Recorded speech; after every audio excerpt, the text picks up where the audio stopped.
Okay, so you want to own an airport. I completely understand the romanticized version of this dream. You probably imagine yourself standing on a glass-walled mezzanine, looking out at a fleet of private jets shimmering in the sunlight, knowing that every single takeoff and landing is putting money directly into your pocket. You are the gatekeeper of the global elite. You own the infrastructure that connects cities, powers tourism, and keeps the engine of international commerce turning. It feels like you have built the ultimate, immovable fortress of wealth. You control the sky, you own the land, and you collect a toll on everything that moves through your gates. It sounds like a beautifully stable, recession-proof gold mine, right? Wrong. Let me shatter that fantasy immediately, because owning an airport is not like owning a piece of real estate or a local business. You are not just a landlord. You are the CEO of a highly complex, incredibly dangerous, and mathematically brutal logistical machine. You are operating in a world where a single microscopic error, a weather system, a pilot's mistake, or a global shift in travel habits can cause your revenue to collapse overnight. You are not building a simple business. You are building an empire on top of an active volcano. Most people picture an airport as a simple transit point. You walk in, you hand over your ticket, you walk through a gate, and you get on a plane. But look closer. That terminal is not just a building. It is a hyper-expensive, tech-saturated, security-obsessed facility that costs billions just to maintain. And here is the first agonizing trap that rookie owners always miss. The airport business model is a hostage situation. You do not get to dictate the terms to the biggest players in your ecosystem, the airlines. The airlines are not your employees. They are your most aggressive competitors for every single cent of revenue. They have massive global leverage. If you raise your landing fees or demand higher rent for your gates, the airlines simply threaten to move their entire fleet to a different city. And just like that, your massive multi-billion-dollar infrastructure project becomes an empty, silent, concrete coffin. You are constantly balancing on a knife's edge. You have to keep the airlines happy to ensure traffic, but if you treat them too well, they bleed your margins dry, leaving you with nothing but the massive costs of cleaning, lighting, heating, and securing the terminals. And that is before you even consider the invisible enemy of the airport operator, the non-aeronautical struggle. You think the profit is in the landing fees. You think it is in the baggage handling? Think again. The vast majority of an airport's financial survival depends on whether you can convince a passenger to buy a $5 bottle of water or a $70 perfume in the duty-free shop. You are essentially running a luxury shopping mall where the customers are frequently angry, exhausted, and desperately trying to get as far away from you as possible. It is a psychological pressure cooker where you are responsible for the safety of millions, yet your daily profit is tethered to how many people decide to grab a sandwich while they wait for a delayed flight. The leverage is astronomical, the overhead is infinite, and the margin for error is essentially zero. But this is just the beginning. Before you even manage to sell a single cup of coffee, you have to survive the most punishing, soul-crushing phase of any infrastructure project, the development hell of the airport expansion. And believe me, the math of building an airport is designed to keep you poor forever. So, you have acquired your plot of land, and you have secured the operating permits. You think you are ready to start printing money. You have just entered the absolute deepest circle of capital expenditure hell. Building an airport is not construction. It is an exercise in endless, unrecoverable, multi-billion-dollar destruction. Let us look at the brutal reality of an expansion. You do not just build a runway. You build a geological foundation that can withstand thousands of tons of steel hitting it at 200 miles per hour. Every single square foot of that tarmac must meet international safety standards that evolve every single year. You are constantly digging, pouring, reinforcing, and upgrading. And the second you finish one project, the technology changes. The security requirements shift. A new aircraft model arrives that is too heavy for your current gates. Your massive, expensive infrastructure is obsolete the moment you cut the ribbon. And here is the kicker. The debt. You do not build an airport with spare cash. You build it with mountains of debt, hundreds of millions, sometimes billions of dollars in loans that you must service regardless of whether a single plane lands on your tarmac. You are locked into a multi-decade interest payment schedule that acts like a massive anchor, dragging you down into the ocean of bankruptcy. Your interest payments alone will consume a larger portion of your daily revenue than your payroll, your security, and your maintenance combined. Now, consider the operational nightmare of the terminal itself. You are responsible for everything.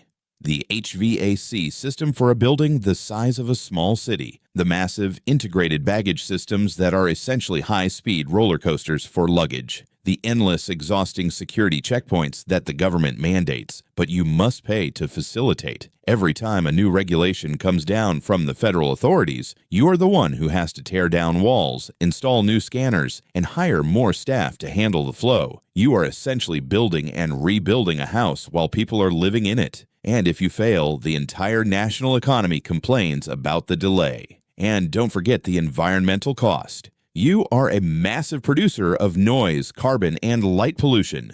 You are constantly fighting local municipalities, environmental groups, and residents who sue you at every turn to stop your operations. You are bleeding cash in legal fees, impact studies, and noise abatement programs. You are the villain of the local community, yet you are the only reason the local economy has any connection to the outside world. It is a thankless, expensive, and deeply hostile environment. But wait, we haven't even talked about the biggest financial anchor of all, the staff. You are running a 24-hour operation. You never sleep. You need thousands of people to manage the fire department, the medical response teams, the airside operations, the IT infrastructure, and the terminal cleaners. You are paying a massive premium for round-the-clock labor. One bad winter storm, one massive blizzard that shuts down your runways. And you aren't just losing landing fees. You are paying thousands of staff members overtime to shovel snow, manage stranded passengers, and prevent the entire facility from falling apart. You are burning money just to keep the facility from becoming a frozen wasteland. It is a machine that eats cash. But where does the cash actually come from? If the landing fees go to the airlines and the maintenance costs go to the void, where is the profit hidden?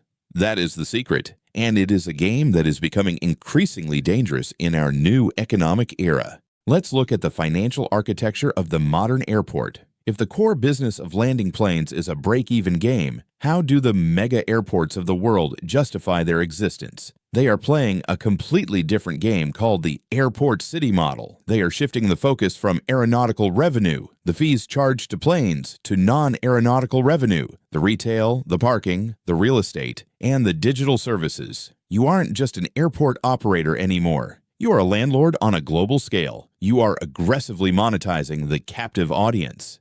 Think about it. A passenger enters your terminal and they are functionally trapped. They have 2 hours to kill. Their phone is dying. They are bored and they are hungry. This is your moment. You charge exorbitant rents to the high-end luxury brands, the generic fast food chains, and the overpriced souvenir stores. You are the gatekeeper of their boredom. But look at the cost of being this landlord. You have to build and maintain the high-end retail space. You have to provide the electricity, the security, and the logistical access for the thousands of deliveries that keep the shop stocked. You are essentially running a mall, but with the added complexity of a maximum security prison. You take a massive cut of the shopkeeper's revenue, but their success is entirely dependent on your flight schedules. If a flight is canceled or delayed, your luxury stores lose money, and eventually the shopkeepers come knocking on your door demanding lower rent. Then there is the real gold mine, parking.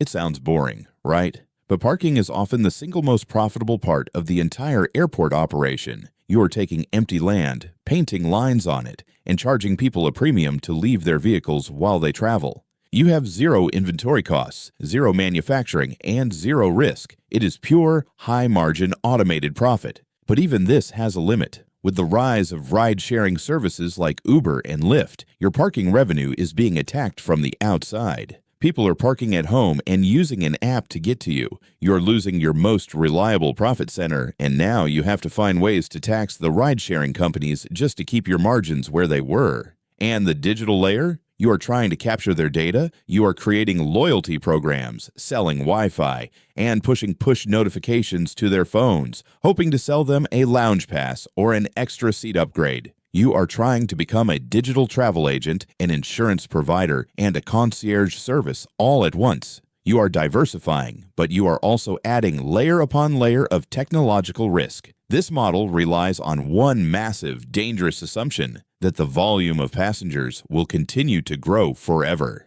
You are counting on the global middle class to keep flying, keep spending, and keep moving. But what happens when the geopolitical situation changes? What happens when travel prices skyrocket because of fuel costs? What happens when a global pandemic or a political crisis shuts down the borders? Your entire airport city model relies on movement. The second that movement stops, your beautiful mall, your lucrative parking lots, and your high-end lounges become empty monuments to a dead economy. And that is when you find out how fragile your entire existence really is. So, if owning an airport is this expensive, this volatile, and this reliant on the infinite growth of global travel, why does anyone do it? Why do sovereign wealth funds, pension funds, and massive private equity firms keep pouring billions into these concrete monsters? Because of the monopoly rent. They aren't buying the business, they are buying the location. They know that in our current global system, there are only a handful of airports that matter. They are the fixed nodes in the global network. You cannot replace a hub like Heathrow, Dubai, or Singapore. It is impossible to build a competing airport next door. They have a permanent government-backed stranglehold on the primary gateway of the region. But look at the ultimate risk. You are not just owning infrastructure, you are owning a societal promise. You are promising the public, the airlines, and the government that you will keep the wheels turning. And when things go wrong, when the system breaks, the public does not blame the market. They blame the owner. You are the one who gets hauled before the Senate to explain why the baggage system failed. You are the one who gets criticized when the security lines are 3 hours long. You have zero public goodwill because everyone hates the airport experience. And then there is the existential threat of the deglobalization era. We have spent 40 years building a world that relies on global supply chains and cheap, rapid travel. But we are seeing a massive shift in how the world operates. We are seeing a move toward regionalization. We are seeing businesses bring production back home. If the world starts to travel less, if the massive, cheap flight era comes to an end, your entire multi-billion-dollar valuation based on passenger volume vanishes. You are left with a massive, expensive building in the middle of nowhere that nobody needs. Banking dies in 44 hours, as we know. But an airport can die over a decade of slow decay. It can become a white elephant, a facility that costs more to run than it could ever possibly generate in profit. You end up with a terminal that is too big for the traffic, runways that are too expensive to maintain, and a government that is tired of bailing you out. You are the owner of a historical relic. The lesson here is simple. Owning an airport is the ultimate test of the infrastructure trap. You are playing a long-term game in a world that is obsessed with short-term results. You are betting on the stability of a global order that is inherently volatile. You think you own a crown jewel, but you actually own a machine that is constantly screaming for more cash, more investment, and more passengers just to stay in one place. If you decide to take this leap, you must understand what you are really buying. You aren't just buying the airport. You are buying the responsibility for the global movement of humanity. And the moment that movement stops, you will realize that you are just the caretaker of a very expensive, very heavy, and very fragile piece of concrete that, in the wrong economic cycle, is absolutely worthless. The vault isn't in the terminal. The vault is the world itself. And if you think you can control it, you're just waiting for the next crash to prove you wrong.